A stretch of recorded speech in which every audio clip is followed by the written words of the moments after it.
நான் கொஞ்சம் திமிர் பிடிச்சவங்க, எனக்கே தெரியும். ஒரு நாள் நான் ஃபர்ஸ்ட் வந்துட்டேன். ஃபர்ஸ்டா வந்துடலாம், கஷ்டம் எது தெரியுமா? ஃபர்ஸ்டா வந்துகிட்டே இருக்கிறது. To sustain our ability is the biggest task and the challenge.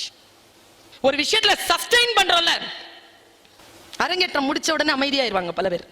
அது இல்ல, அரங்கேற்றம்ங்கிறது பிகினிங். நம்மில் பல பேருக்கு நாட்டிய அரங்கேற்றம் என்பது முடிவு. ஜெயிக்கிறதுங்கிறது பிகினிங், பலியின் ருசி. அதனால்தான் என்னுடைய பிரார்த்தனையில் முதல் பிரார்த்தனை, விசை உறும் பந்து போல் உள்ளம் வேண்டும்படி செல்லும் உடல் கேட்டேன். லைப்ரரியையும் கிரவுண்டையும் சரியா பயன்படுத்தின ஒரு ஸ்டூடெண்ட் நான். பேச்சு போட்டியில மட்டும் இல்ல பிரைஸ் வாங்கினது நான். அதை விட அதிகமா ஓட்டப்பந்தயத்தில் பிரைஸ் வாங்கியிருக்கேன். 180 என்னுடைய சர்டிபிகேட்ஸ். 800 மீட்டர்ஸ் ஃபர்ஸ்ட் வந்துட்டேன்.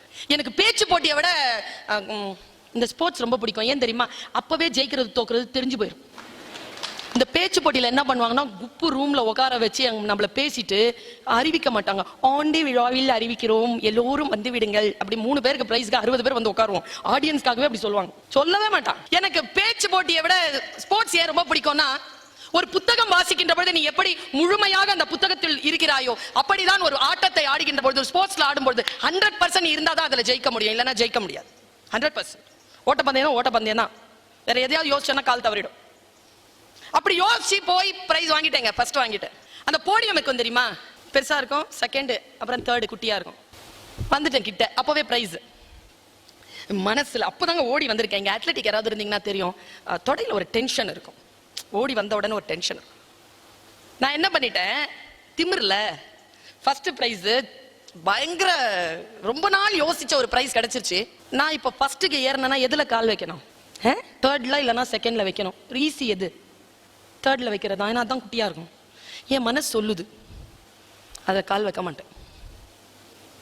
எனக்கு தங்கம் பிடிக்கும். செகண்ட் பார்த்தேன், சில்வர். நோ. ஃபர்ஸ்ட்லயே ஏறின பாரு, கிறுக்குன்னு கால் நரம்பு இழுத்துருச்சு. நிக்கிறேங்க, தொட நடுங்குது, இழுக்கிற நரம்பு மேறிட்ட மேல. வராங்க பிரைஸ் கொடுக்கறதுக்கு வராங்க. அவர் இருக்கிறாரு 4 அடி, 3.5 தான் இருப்பாரு நினைக்கிறேன். துண்டு இருக்கிறாரு. வந்துட்டு அவர் இப்படி பிடிச்சிருக்கிறாரு. நான் இப்ப குனியணும், முடியல, நரம்பு பிடிச்சி இழுத்துருக்கு. பெண்ட் ஆகுறேங்க, இன்னும் பெண்ட் ஆகுறேன், பெண்ட் ஆயிட்டேன். அதுக்கு மேல பெண்ட் ஆனா கீழே விழுந்துருவ அளவுக்கு அவர் இருக்கிறாரு.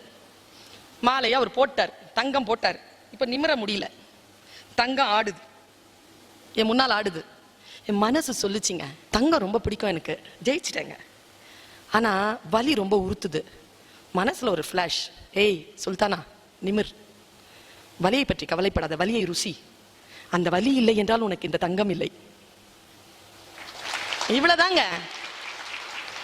ஒரு அகங்காரம், ஒரு பிடிவாதம், ஒரு வைராக்கியம், இது எல்லாம் கலந்ததுதான் அந்த போட்டியில் ஜெயிக்க வேண்டும் என்கின்ற ஒரு மன திண்மை. அது வந்துடணுங்க. அந்த வலியை ருசிக்கணும். Feel the pain, my dear. Never suffer. Suffering ஆகாத, பெயினை ஃபீல் பண்ண. Pain is sensation. அந்த சென்சேஷனை ஃபீல் பண்ணா நீ உயிரோட இருக்கிறன்னு அர்த்தம். வலியே இருக்காது. யாருக்கு? செத்துட்ட வலி இருக்காதுங்க. உங்க எல்லாருக்குமே இப்போ செத்து போனா எப்படி இருக்கும்னு சொல்லவா? யாருக்கும் தெரியாது தானே செத்து போனா எப்படி இருக்கும்னு. தாத்தா சொல்லிட்டார், ஐயா வள்ளுவன். தூங்குறோம்ல, அதான் சாவுங்கிறான். உறங்குவது போலும் சாக்காடு. 24 மணி நேரம் இருந்துச்சுன்னா 5 மணி நேரம் செத்து போதும். 19 மணி நேரம் உழைப்பில் இரு, விழிப்புணர்வோடு இரு என்றுதான் சொல்கிறார்கள். தூங்கிக் கொண்டே இருந்தால் செத்து போனா என்று பொருள். தூங்காத. ரெஸ்ட் டைம் லிமிட் பண்ணிட்டு விஷயங்களை புரிந்து கொண்டு do have connect with the subject. Whatever you study, you will win. நான் ஆரம்பத்தில் சொன்னேன், ஆசைப்படுதால் மட்டும் வெற்றி கிட்டுவதில்லை, அதற்கு தகுதி படித்துக் கொள்ள வேண்டும். நம்மில் பல பேருக்கு தெரியாதுங்க. நம்மில் பல பேருக்கு அந்த தகுதி நமக்கு இருக்க வேண்டும் என்கின்ற அமைப்பே கிடையாது சிந்தனையில். யாருக்கு அந்த சிந்தனை? எங்க ஐயா சுகி சிவம் ஒரு நாள் ஏதோ மேடையில பேசியிருக்காரு. நான் ஒரு 15 வருஷத்துக்கு முன்னால் கேட்கிறேன் அவர் பேச்ச, இப்பவும் கேட்கிறேன். அப்ப அவர் பேசுறாருங்க, என்னால மறக்கவே முடியாது. ட்ரிபியூட் அவருக்கு தான், அதை சொல்றேன். தகுதி படைத்துக் கொள்ள வேண்டும் அப்படின்னு நான் மனசுல நினைச்சதுக்கான என் குழந்தை மனதிலே படிந்த ஆழமான படிமம். எனக்கு இந்த நாய் இருக்கு இல்லைங்க, நாய். இந்த நாய் மேல எனக்கு ஒரு ஸ்டடி உண்டு, அதை கூர்ந்து கவனிப்பேன். ஆக்சுவலா பார்த்தீங்கன்னா எல்லா உழைக்கிற ஜீவன்களும் அடி வாங்குதுங்க. இந்த நாய் மட்டும் அடி வாங்குறது இல்லை. பாத்தீங்களா, இந்த பொமரேனியன் ஒண்ணு இருக்கும், அது ஒரு வேலையும் செய்யாது. ஆனா அது எல்லாம் அதை கொஞ்சிக்கிட்டே இருப்பாங்கங்க.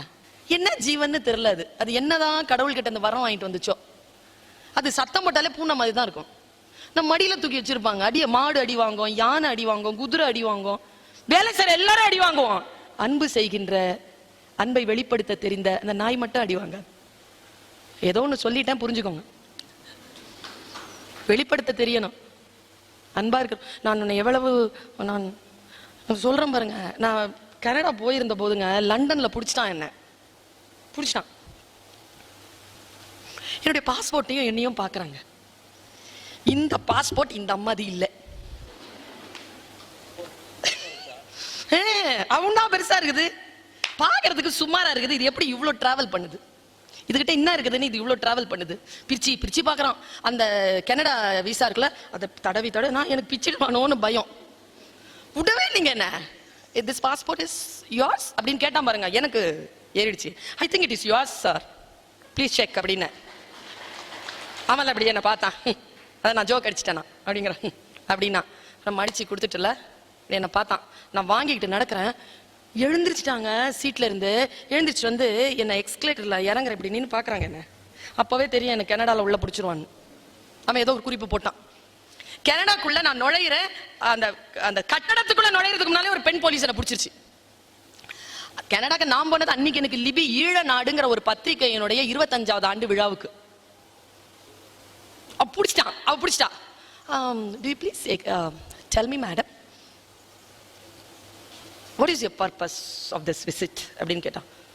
I've been invited as a guest. For what? It's a journal. What? It's a journal, ma'am. Okay. What is the name of the journal? Eelanadu alert ஆயிட்டான். ஈழநாடுனா உங்களுக்கு பொலிட்டிக்கலா வேற புரிதல். ஈழநாடு? Yes ma'am. அவ கேட்டா பாருங்க ஒரு கேள்வி. அவ்வளவு மொழி படிச்சு, PhD, வெங்காய பச்சடி, தயிர் பச்சடி எல்லாம் படிச்ச எனக்கு அப்படியே திக்கிட்டு போய் நின்ன ஒரே கேள்விதான் கேட்டா அவ. Will you please explain? இவ்வளவுதாங்க. எனக்கு அந்த வார்த்தை ரொம்ப பிடிச்சது. நான் ஏதோ சொன்னேன், அவ ஏதோ நான் உன்னை விட்டான்னு வச்சுக்கோங்களேன். எவனாவது வந்து ஏதாவது பேசினாங்கன்னா, பொம்பளை பிள்ளைங்களுக்கு சொல்லி கொடுக்கறது, உன் பாதம் பட்ட இடத்தில் நான் சாதம் போட்டு சாப்பிடுவேன். நான் ஒன்னும் சொல்றது இல்லை அந்த பிள்ளைங்க கிட்ட. அப்படியே திருப்பி கேளு, இந்த வார்த்தையை மனப்பாடம் பண்ணி வச்சுக்கோ. Will you please explain? அப்படிதான் நம்மளை கேட்கிறான் கேள்விகள். Will you please explain? சொற்கள் இருக்குல்ல, அதை விளக்குறது இருக்குல்ல, தன்னுடைய விஷயங்களை சொல்லுவது, அங்கதான் தோத்து போறோம். இந்த கம்யூனிகேஷன்ல தான் தோத்து போறோம். அவன் கேள்வி கேட்கறதுல பிரமாதமா இருக்கிறான். நல்லா தெரிஞ்சுக்கோங்க. புத்திசாலித்தனம் என்பது கேள்வி கேட்பது தான், பதில் சொல்வதல்ல. அதனால் தான் இவர்கள் கேள்வி கேட்கிறார்கள், நாம் பதில் சொல்லிக் கொண்டிருக்கிறோம். ரிவர்ட் ஆகணும்னா பதில் சொல்லிட்டு வந்து நிக்கணும். நான் எவ்வளவு கேள்விக்கு பதில் சொல்லியிருப்பேன். இப்ப வெறும் கேள்வி தானே கேட்கிறேன் டீச்சரா, வேற ஒண்ணும் கிடையாது. கொஸ்டின் பேப்பர் தயார் பண்ணா போதும். 1,20,000 ரூபாய் மாசத்துக்கு. Only questions. கேள்விகள் கேட்பது. ஒரு விஷயத்தை நீ முழுமையாக அந்த வலியை உணர்ந்து அதை படித்து உன்னுடைய நிலையை உயர்த்தி கொண்டால் உன்னுடைய எல்லா எல்லைகளுக்கும் நீ போய் தொடலாம். அந்த சுகிசிவம் சார் சொன்னார், இந்த நாய், ஒரு நாய் இருந்துச்சான். அந்த நாய் வாக்கிங் போச்சான். தகுதி என்னன்னு எனக்கு இந்த குரு சொல்லி கொடுத்தது. நாய் வாக்கிங் போச்சு. நாயா வாக்கிங் போவோம்? நாயை கூட்டிட்டு ஒருத்தர் வாக்கிங் போனாரு. சில பேர் நம்மளை கடுப்பேத்துவான் பார்த்திருக்கீங்களா? நாயை கூட்டிட்டே ஒருத்தர் போயிட்டு இருந்தாரா. என்ன சார் நாயோட வாக்கிங்கா? ஏன் எப்படி தெரியுது அப்படின்னு இருக்கா. ஏன் சார் கோவப்படுறீங்க? நான் உங்ககிட்ட கேட்கலையே. திட்டுறாங்கல்ல நம்ம நாயை வச்சு. நாய் பவுன்ட்டு போயிடுச்சு. நான் நாய் கிட்ட தானே கேட்கறேங்கிறாரு அவர். என்ன சார் நாயோட வாக்கிங்கான்னு லேட்டா சிரிக்கிறீங்க பாரு. ஒரு நாய் வந்து வாக்கிங் போயிருக்கு. ரொம்ப அழகா சொல்வாரு, நான் முயற்சிக்கிறேன் சொல்றதுக்கு. அந்த நாய்க்கு, அந்த நாய் மேல இன்னொரு தெரு நாய்க்கு லவ் வந்துருச்சான். சரியா? இது லொல்லுன்னுச்சான், அதுவும் லொல்லுன்னுச்சா. ரெண்டு பேரும் கொஞ்ச நேரம் வாதியாருக்கு தெரியாம பேசிட்டு இருந்திருக்காங்க. அப்புறமா அது கார்ல கூட்டு போயிட்டார். ஒரு நாள் வெயிட் பண்ணிச்சு. வாக்கிங் தெருவில் வந்த நாய், இந்த வாக்கிங்க்கு வந்த நாயை பார்க்க முடியல. மோப்பம் பிடிச்சி வீட்டுக்கு போயிடுச்சு. பொவ்வுன்னுச்சு பாருங்க. பால்கனில கட்டி போட்டுருந்தாங்க. எட்டி பார்த்தா தெரு நாயி. ஹேய், நீ எப்படி இங்க? உன்னதான் பார்க்க வந்தேன். நல்லா இருக்கியா? சூப்பரா இருக்கிறேன். நான் நல்லா இல்லை. ஏன்? வா போலான்ச்சான். அப்ப அந்த நாயில வரமாட்டேன்னுச்சான். ஏன்? நான் உன்னை லவ் பண்றேன், வா. வரமாட்டேன். ஏன்? நல்லா சோறு போடுறாங்க இங்க.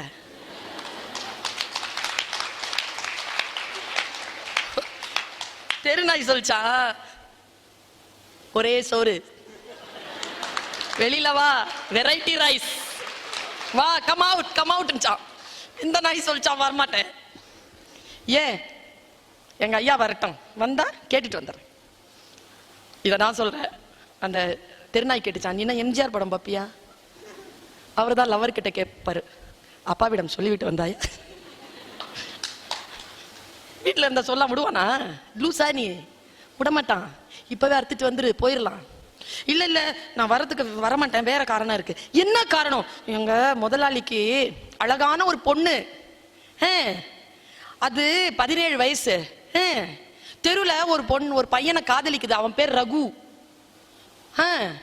நேத்து நைட் ஒரே சண்டை எங்க ஐயாவுக்கும் அந்த பொண்ணுக்கும். என்ன சண்டை? நான் அவனை தான் கல்யாணம் பண்ணிக்கிறேங்குது இந்த பொண்ணு. அவங்க அப்பா சொல்லிட்டாரு, முடியாது, அந்த ரகு அவனுக்கு கல்யாணம் பண்ணி கொடுக்க மாட்டேன் அப்படின்னு சொல்லிட்டு சண்டை. நான் முன்னால இருந்தேனா, என்னை பார்த்து எங்க ஐயா சொன்னாரு அந்த பொண்ணுகிட்ட, இந்த நாய்க்கு வேணாலும் உன்னை கல்யாணம் பண்ணி தருவேனே தவிர உன்னை அந்த பொண்ணு அந்த பையனை கல்யாணம் பண்ணி தர மாட்டேன். எங்க ஐயா வரட்டும், ஒரு வார்த்தை கேட்டுட்டு வந்துடுறேன்னுச்சான். இதை சொல்லிட்டு ஐயா சொல்லுவாரு, ஆசைப்படலாம், தகுதி வேணாமான்னு கேட்பாரு. நம்ம எல்லாத்துக்கும் ஆசைப்படலாம், நமக்கு தகுதி இருக்கிறதா? அந்த தகுதியை எப்படி வளர்த்துக் கொள்வது? அந்த தகுதியை அடுத்த கட்டத்திற்கு எடுத்து செல்வது எப்படி? ஒரு பேச்சாளராக நான் இருக்கிறேன் என்றால் எனக்கு பல வாய்ப்புகளும் பல மனிதர்களை சந்திப்பதற்காக அந்த பெரும் பேரும் எனக்கு கிடைக்க வேண்டும் என்றால் நான் எதை வளர்த்துக் கொள்ள வேண்டும்? எந்த தகுதியை வளர்த்துக் கொள்ள வேண்டும்? என்ன ஹோம்வொர்க் நான் பண்ணணும்? இது நீங்க பார்த்துட்டு இருக்கிறது டிப் ஆஃப் தி ஐஸ்பர்க். இதுக்கு பின்னால் என்னுடைய உழைப்பு என்ன? லேட்டா வந்த மகேஷ் தம்பி சொல்லுது, தூங்கிட்டேங்க. அதே ட்ரெயின்ல தான் நானும் வந்தேன். நான் ஏன் தூங்கல? ஏன் தூங்கலன்னா அதுக்கு முன்னால நான் பேசணும். நான் 11 மணிக்கு போகணும், இப்பவே லேட்டு. நமக்கான கடமைகள் என்று வருகின்ற பொழுது நமக்கான சிரமங்களை நாம் அனுபவித்து தான் ஆக வேண்டும். இன்னைக்கு ரொம்ப சிரமம் என்ன தெரியுமா? உங்களை படி என்று சொல்வதற்கு நான் ஒரு ஸ்ட்ராட்டஜி சொல்றேன், மிகப்பெரிய ரகசியத்தை சொல்லுகிறேன். நான் ஒரு மனிதனை, வெற்றியாளனை சந்தித்தேன் மலேசியால. அவன் பெயர் கணேசன். BMW வந்து இறங்கினான். ஒரு LIC ப்ரோக்ராமுக்கு போறேன், நம்லிஃபா. நான் பேசுவதற்கு முன்னால் அந்த இளைஞன் பேசினான். அவருடைய மாஸ்டர் வந்து இறங்கினார். அவர் மெர்சிடிஸ்ல வந்து இறங்கினார். அப்போ மெர்சிடிஸை விட BMW விலை உயர்ந்த கார் அவர் வாங்கியிருக்கார். முதலாளி கிட்ட இருந்து தொழிலாளி அதிகமான கார்ல வந்து இறங்குறான். அவர் ஓல்ட் மாடல் மெர்சிடிஸ் வச்சிருக்காரு, நியூ மாடல் வச்சிருக்காரு, வந்து இறங்கினார். என் வெற்றியின் ரகசியத்தை சொல்லிவிட்டு போகிறேன். 2 வரிகள் தான். அப்படியே சொன்னாரு. நான் சொன்னேன் இல்லையா, do not contact with me. என்னுடைய பேச்சோடு நீங்கள் கான்டாக்ட்ல இருக்காதீங்க. do connect yourself with my words. என்னுடைய வார்த்தைகளோடு உங்களை தொடர்பு படுத்திக் கொள்ளுங்கள். அப்பொழுதுதான் நான் பேசுவது என்ன என்று உங்களுக்கு புரியும். சொன்ன 2 வார்த்தைகள் எனக்கு புரிஞ்சிருச்சு. என்னுடைய குருநாதர் கார்த்திக், அவர் எனக்கு சில விஷயங்களை சொல்லிக் கொடுத்தார். நான் அதை சரியாக செய்கிறேனா என்று ஒரு நாளும் நான் அவரை கண்காணிக்க விட்டதில்லை. அதை முடித்துவிட்டு அடுத்த பாடத்திற்காக அவரிடம் வந்து நிற்பேன். அவர் சொல்லி தருவார். அவர் கண்காணிக்காமலேயே வளர்ந்தவன் நான். அதனால் தான் அவரை விட கூடுதலான வண்டியில் வந்து இறங்கினேன்னு சொன்னான்பா. வாழ்க்கையில ஜெயிக்கிறது யார் தெரியுமா? What next கேட்கிறவன். துரோணாச்சாரியார் சொல்கிறார் ஜெயத்ரதரிடம், உங்களுக்கு அர்ஜுனனை ரொம்ப பிடிக்குமே. ஜெயத்ரதன் கேட்ட கேள்விக்கு துரோணர் சொன்ன பதில் என்ன தெரியுமா? மாம், இப்போது நான் அவனை எதிர்த்து நிற்கிறேன், ஆனாலும் அவன் தான் a great student. ஏன்? நான் நல்லவன் இல்லையா? நான் நல்ல ஸ்டூடெண்ட் இல்லையா? நீ நல்ல ஸ்டூடெண்ட் தான். நான் எதை கற்றுக் கொடுத்தாலும் நீ அதை செயல்படுத்தி விடுவாய். ஆனால் அர்ஜுனன் நான் எதை கற்றுக் கொடுத்தாலும் அது அவனுக்கு போதவே போதாது. வாட் நெக்ஸ்ட் என்று நிற்பான். அதனால் தான் அவன் எனக்கு நிரம்ப பிடித்தமானவனாக இருக்கிறான்னு சொன்னார். சார் என்ன சார் 3 யூனிட் கொடுக்குறீங்க? 2 கொடுங்க சார். ஒருத்தன் சொல்லுவான், சார் 3 சார் 4 முடிச்சுக்கிறோம் சார். முடிச்சுக்கலாம் சார், 4வது முடிச்சிருங்க சார், எக்ஸாமினேஷன் ரொம்ப கிட்ட வருது, ஹாலிடேஸ்லாம் வருது, யூனிட் முடிக்காம போறீங்க. ஏய் 3வதே புரியாம இருக்குது, இவன் 4வது கேட்கறானே. நீ ஜெயத்ரதன், அவன் அர்ஜுனன். இவ்வளவுதான். What next? ஏன் லைஃப் இஸ் அவர்ஸ் செல்வங்களே, நம்முடைய வாழ்க்கை. அவர்கள் நமக்கு உதவுகிறார்கள். அவர்களிடத்தில் கோபப்பட்டு என்ன பிரயோஜனம்? என்னுடைய அம்மா சொன்னாங்க, கண்ணை ரெண்டு விட்டுட்டு உடம்ப உரிச்சு எடுத்துருங்க. நாங்க என் டீச்சர் கிட்ட எங்க அம்மாட்ட நான் சண்டை போட்டிருக்கேன். ஏன் பிசாசா பேய அம்மாவா நீ உடம்ப உரிச்சு எடுக்க சொல்ற, கண்ணை மட்டும் விட சொல்ற, அதையும் நோண்ட சொல்ல வேண்டியதானே? எங்க அம்மா சொன்னாங்க, படிக்கணும்ல, படிக்கணும். நான் யோசிச்சுட்டு கூட பார்க்க முடியாது குழந்தைகளை, நான் யோசிச்சு கூட பார்க்க முடியாது. இந்த வளர்ச்சியை நான் யோசித்து கூட பார்க்க முடியாத குடும்ப சூழலில் பிறந்தவள் நான். படிச்சுட்டேன், அவ்வளவுதான். படிக்கிறத புரிஞ்சு போச்சு, அவ்வளவுதான். வாழ்க்கை வசப்பட்டது. படிக்கணும், படிக்கிறத புரிஞ்சுக்கணும், விடவே கூடாது.